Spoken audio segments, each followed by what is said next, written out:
प्रशांत किशोर ने मंडल कमंडल से आगे बढ़कर दलित राजनीति का रुख क्यों किया? पिछले 3 दशक को छोड़ दें तो बिहार में स्वर्ण राजनीति का दबदबा रहा है, जिससे 4 कदम आगे चलकर प्रशांत किशोर ने दलित राजनीति का रुख किया है। देखना है कि कास्ट पॉलिटिक्स के दौर में ये प्रयोग किस दिशा में आगे जाता है। नमस्कार, आप देख रहे हैं न्यूज कॉल 24। देश दुनिया की हर छोटी बड़ी खबर सीधे आपके स्क्रीन पर। हर दिन नए विषय, नए मुद्दों पर चर्चा। यहाँ हम आपको हर खबर के पीछे के असली मायने क्या हैं बताने का प्रयास करते हैं। एक छोटी सी रिक्वेस्ट है आपके लिए, उस सब्सक्राइब बटन और नोटिफिकेशन के बेल आइकन को दबाना न भूलें। न्यूज कॉल 24 के परिवार का हिस्सा बने, साथ ही वीडियो को हाइप देकर चैनल को सपोर्ट करें। मैं हूँ आपके साथ सुशील गिरीश। न्यूज कॉल 24 के खास प्रोग्राम ओपिनियन भारत में आपका स्वागत है। बात समझनी है तो पूरी सुननी होगी। वीडियो में आखिरी तक बने रहिए।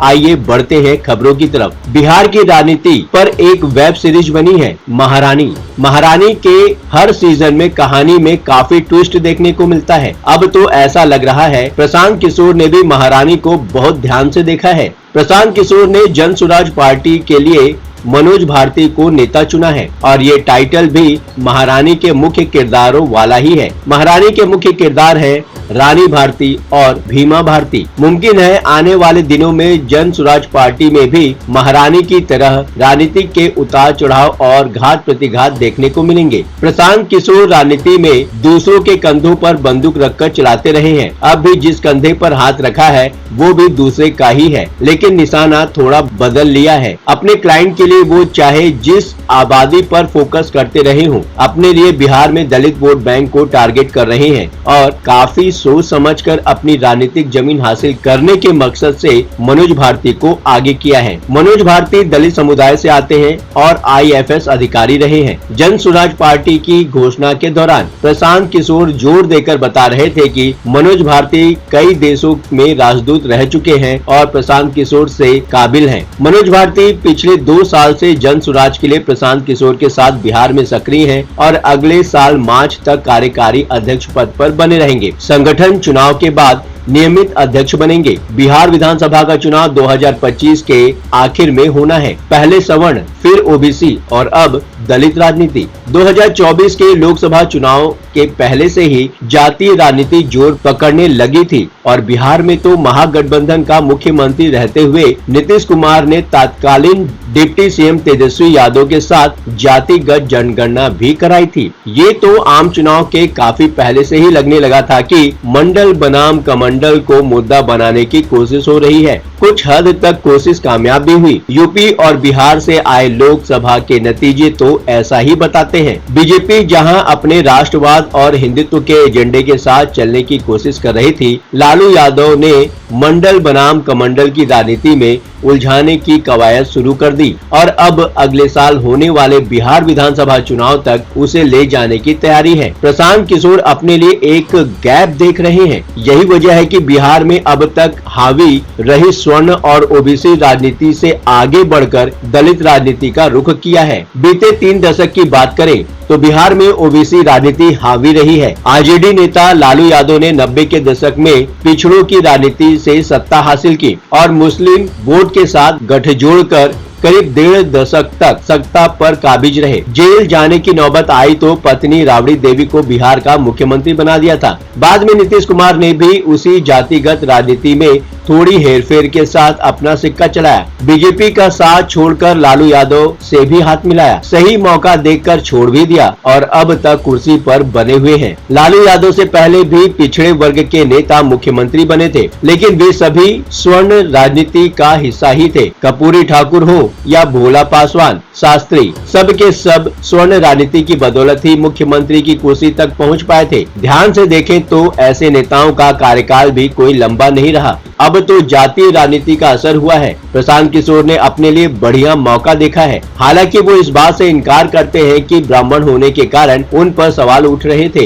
इसलिए वो मनोज भारती को आगे लाए हैं। अपने बचाव में प्रशांत किशोर कहते हैं, जाति समाज की सच्चाई है और जो भी नेता होगा वो भी किसी न किसी जाति से तो होगा ही। प्रशांत किशोर की दलील ठीक हो सकती है, लेकिन ये तो महज एक राजनीतिक बयान ही है। लोक जनशक्ति पार्टी के संस्थापक रामविलास पासवान बड़े दलित नेता रहे, लेकिन बिहार में वो ज्यादा नहीं चले, बल्कि बिहार में दलित जनाधार के कारण ही केंद्र की सत्ता में बने रहे। अब देखना है प्रशांत किशोर के इस दांव से बिहार की राजनीति में कितना फर्क पड़ेगा और जातीय गणना के बहाने बढ़ाई जा रही कास्ट पॉलिटिक्स पर कितना असर होगा। बिहार में दलित राजनीति का दबदबा बढ़ाने की तैयारी है। बड़ा सवाल ये है कि बिहार में दलित राजनीति कैसी होगी। विशेष परिस्थितियों में जीतन राम मांझी बिहार के मुख्यमंत्री तो बन गए थे, लेकिन कोई खास प्रभाव नहीं छोड़ सके और फिलहाल बीजेपी की मदद से केंद्र की एनडीए सरकार में मंत्री हैं। एनडीए में तकरार बढ़ने और पार्टी में टूट जाने के बाद चिराग पासवान को भी काफी संघर्ष करना पड़ा। विधानसभा चुनाव में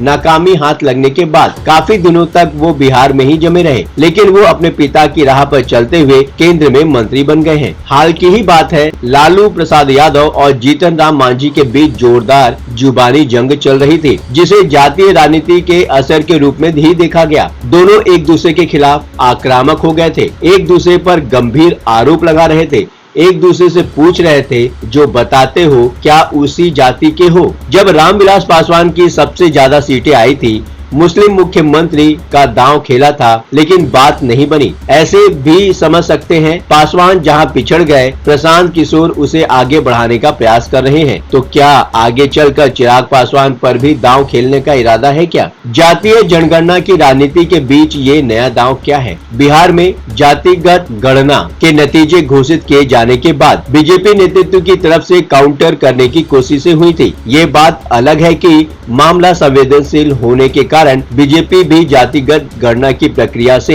कभी अलग नहीं हो पाई। जातिगत गणना के बाद प्रधानमंत्री नरेंद्र मोदी ने कहा था कि देश में सिर्फ 4 जातियां हैं, गरीब, महिला, युवा और किसान। विपक्ष के देश में जाति जनगणना की मांग के बीच बीजेपी को फूक फूक कर चलते हुए देखा गया है। बीजेपी बार बार सिर्फ यही सफाई देती है कि वो ऐसी किसी चीज के खिलाफ नहीं है। जातीय जनगणना की डिमांड करने वालों में राहुल गांधी आगे आगे चल रहे हैं और मोदी की जाति थ्योरी के काउंटर में 5 न्याय मांगने और दिलाने का वादा करने लगे हैं। घोर जातीय राजनीतिक माहौल में प्रशांत किशोर ने जो कदम बढ़ाया है उसका असर होना तो तय है, लेकिन असली फायदा किसे होता है? फायदे में प्रशांत किशोर ही रहते हैं या कोई और राजनीतिक पार्टी? ये आने वाला वक्त बताएगा। आपकी समझ से क्या हो सकता है? बातों ही बातों में मुद्दे की बात हो जाती है। अब आपकी बात नहीं रहेगी अनसुनी। आपकी सलाह, आपकी सोच और आपकी राय हमारे लिए मायने रखती है। कमेंट करके अपनी प्रतिक्रिया अवश्य दें। अभी तक आपने इस चैनल को सब्सक्राइब नहीं किया है तो देर किस बात की? चैनल को अभी सब्सक्राइब करें, नोटिफिकेशन में जाकर बेल का आइकन दबाना बिल्कुल भी ना भूलें। आज के लिए बस इतना ही। लगातार खबरों के लिए बने रहिए न्यूज़ कॉल 24 के साथ।